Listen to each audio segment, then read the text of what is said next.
स्वीकार करता हूं कि मैं राम जी का दास हूं, लेकिन वस्तुतः दास के नाम पर मैं कलंक ही हूं। मेरी इस निंदा को राम जी सहते हैं। सीतानाथ के जैसा स्वामी और तुलसीदास के जैसा अधमाधम सेवक।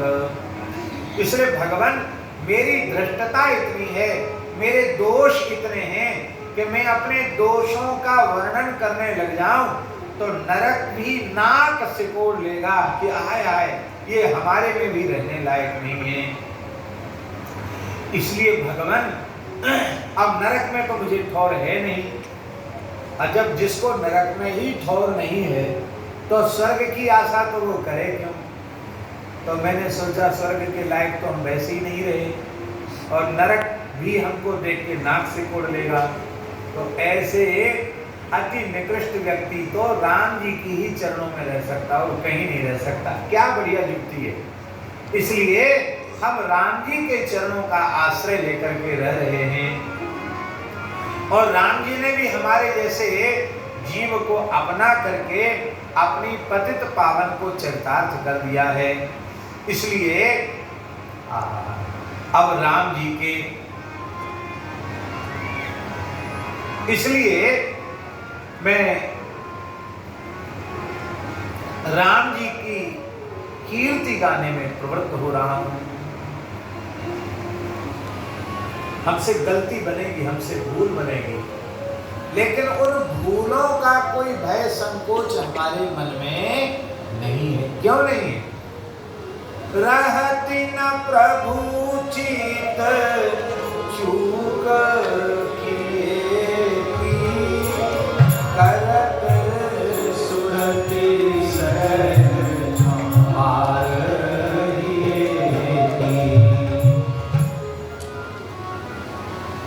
प्रभु के चित्त में भक्तों की भूल चूक याद रहती नहीं है।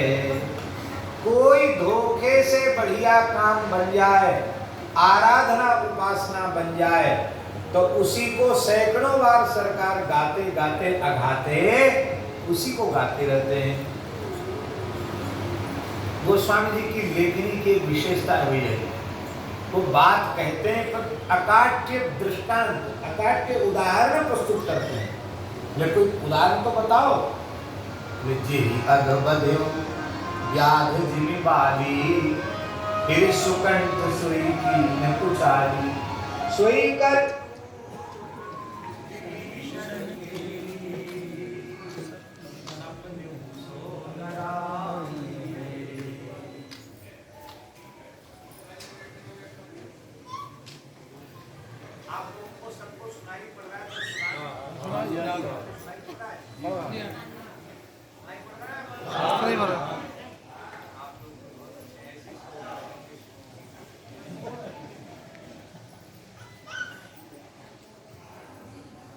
बाली का वध करते समय सरकार ने क्या कहा? अनुज वधू भक्ति सुख नारी सुन सक कन्या सब एक नारी, नहीं कुदृष्टि विलोके जीवू ताई बधे पावन होई, नहीं कुदृष्टि विलोके जीवू ताई बधे पावन पाप। अब यहाँ कह फिर सुकंठ सोई की पुचारी, यही अपराध सुग्रीव जी ने किया।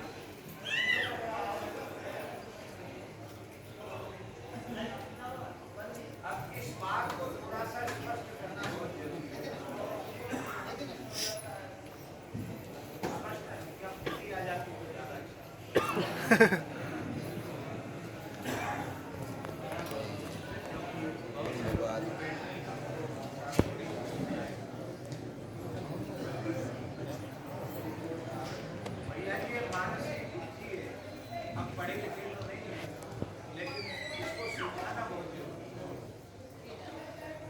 गर्मी ज़्यादा पड़ रही है।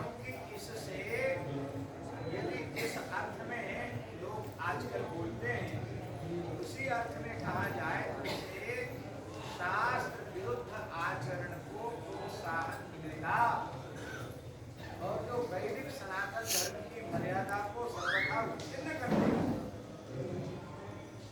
इसलिए इन पंक्तियों को ठीक से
जेहि अघ बध्यो व्याध जिम बाली, फिर सुकंठ सोई कीन कुचाली, सोई करतूत विभीषण केरी, सपन्यु सोन राम ही हेरी, ते भरतहि भेंटत सन माने, राज सभा रघुवीर बखाने।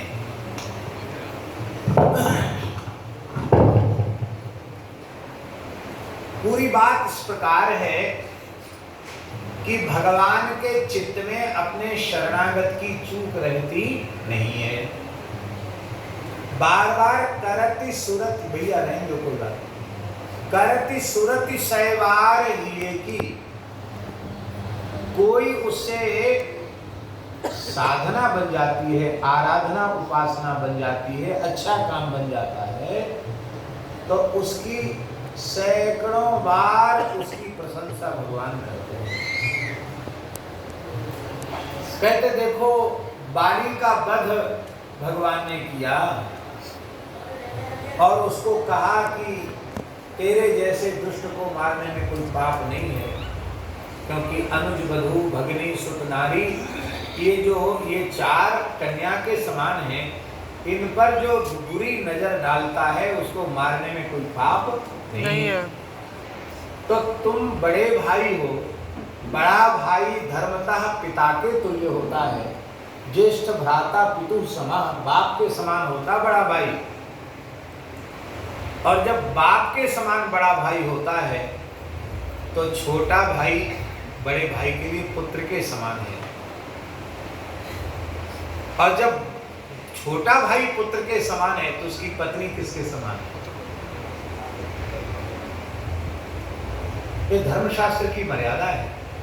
और तुमने बलपूर्वक सुग्रीव की पत्नी रुमा को अपनी पत्नी बनाकर रखा।